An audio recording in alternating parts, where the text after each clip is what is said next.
Okay,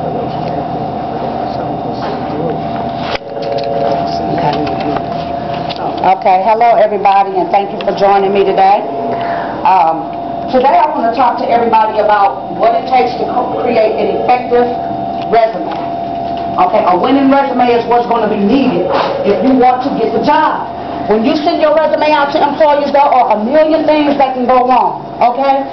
You can have typos on your resume, you can have a million misspelled words on your resume, you can have dirt and grime on your resume. You can have the name of the person misspelled on your resume, and so it doesn't get to the right people. Okay, there are a million things that can go wrong, right?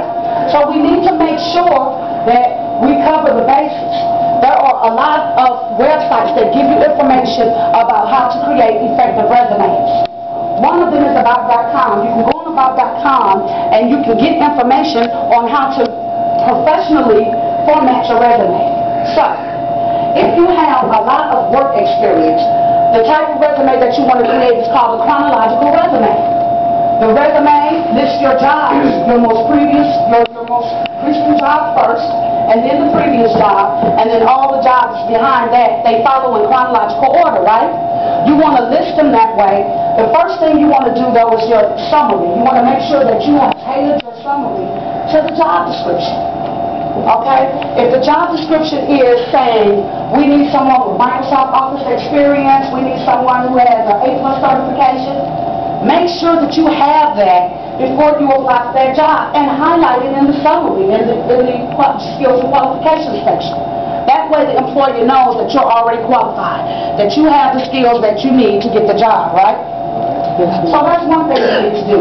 Make sure you have an easy-to-read format. Make sure your font is the right size, okay, and it's easy to read. You don't have a lot of colors going on in your resume, and it's going to be easy for the employer to read your resume.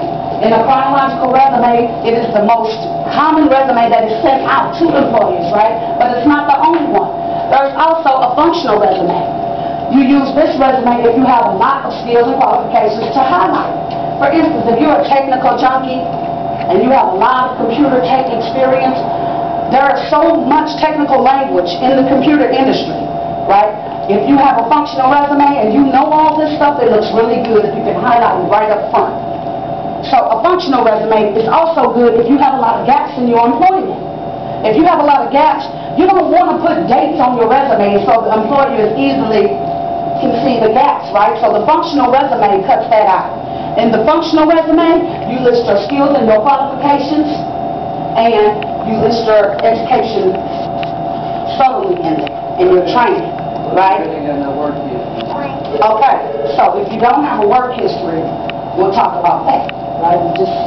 That's what the functional resume should be used for. If you don't have a work history, you want to highlight your skills in a bullet by bullet point basis, right, on your resume. You're not going to be using dates. You're just going to be using skills that you have learned throughout your life. And some of these skills can be transferable. Skills that you've had since you were a kid, like washing dishes or washing cars, or things like that. Those kinds of things can be highlighted on your resume. On a functional resume, if you have no work experience at all. Now, if you have a lot of work experience and a lot of education, you might want to use what's called a combination resume. This resume will highlight all of your skills and qualifications up front, right? Followed by all of your education experience. And it will also highlight any kind of certifications that you have, any affiliations that you are with, okay? And on any resume, you always want to say references are available upon request, right? So now you formatted your resume, you have it all ready, and it's ready to go. You've made sure that you don't have any typos, you've done your spell check, you've checked your contact information to make sure that your contact information is correct, because the employer can't contact you if your information is wrong, right? Right. So, you've done all that, and now it's time to send your resume out. You got to make sure you have an effective cover letter to go with it. The cover letter is going to introduce you. It's going to tell the employer who you are, what skills and qualifications you have, okay? And it's going to give them your contact information so they can contact you. That's what the cover letter is for. Okay, once you put that package together, You send it out to the employer. Now you're ready to get the job, right? So we better hope that how we formatted this resume, that everything on the resume is up to par, that we're going to stand out, okay? Our resume is going to stand out in the crowd. We've done all this. There are statistics that I want to present to you that will probably make this have a little more impact, okay? First of all, in Illinois, the unemployment rate right now is 8.9%. Are you guys aware of that? And there are 5 times as many jobs, people applying for jobs, as there are jobs. So, if there are 5 times as many people applying for jobs than there are jobs, there are not enough jobs. So these are ways that you can make your resume stand out among the rest, you know, and get to the top of the pile. Once you're at the top of the pile, your resume is going to be chosen. You're going to be called for that interview. Why? Because you got the correct contact information on your resume, right? Okay.